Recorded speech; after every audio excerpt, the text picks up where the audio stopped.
ඔන්න ඉතින් අපි තවත් මේ සුවිශේෂී තැනකට ඇවිල්ලා ඉන්නේ. ඒක තමයි මේ ගල්ගමුව බස් නැවතුම් පොළ. ගල්ගමුවේ ජනතාව දිනකට දහස් ගාණක් සෙනග මේ ස්ථානයට එනවා තමන්ගේ දෛනික කටයුතු කරගන්න මේ නගරයට.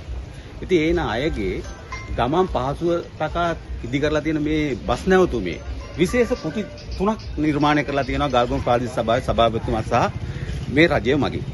ඒකේ පළවෙනි කොටස තමයි වයසක අම්මලාට විවේකීව ඉන්න. ඒත් එක මේක ඇතුලේ තව කුටියක් තියෙනවා. ඒක තමයි කිරි දෙන මව්වරුන්ට ඇවිල්ලා නිදහසේ තමන්ගේ දරුවාට කිරි ටික දීලා තමන්ගේ බස් රථේ ආපුවාම ඒකේ නැගලා යන්න. ඒත් මෙහා පැත්තේ තියෙනවා වැඩිහිටි පියවරුන්ට නැත්නම් වැඩිහිටි තරුණ අයට මහත්වරුන්ට විවේක ගන්න තැන. ඒත් එක්කම තව මෙහා පැත්තේ තවත් කුටියක් තියෙනවා. ඒක තමයි රියදුරු සහායක මහත්වරුන්ට තමන්ගේ කටයුතු කරගන්න ලෙහෙසි පාසු වෙන තැන. ඉතින් මේක මම හිතන්නේ මේ ගල්ගමුව නගරේ අපි දකින්න තියෙන විශේෂ තැනක්. මේ වගේ පහසුකම් බොහොම අඩුයි.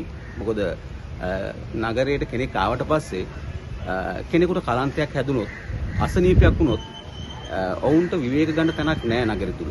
නමුත් දැන් වර්තමාන රජය විසින් ඒ වගේම ගල්ගමුව ප්‍රාදේශීය සභාවේ සභාපතිතුමා විසින් අනර්ග නිවස්නක් ගොඩ නගලා තියෙනවා. මේ අයට විවේක සුවේ ඉඳලා තමන්ගේ ගමන් පහසුව නිවාගෙන තමන්ගේ ගමනාන්තය කරා ගමන් කරන්න. අපි චුට්ටක් වටේ ගිහලා ඒක බලමු.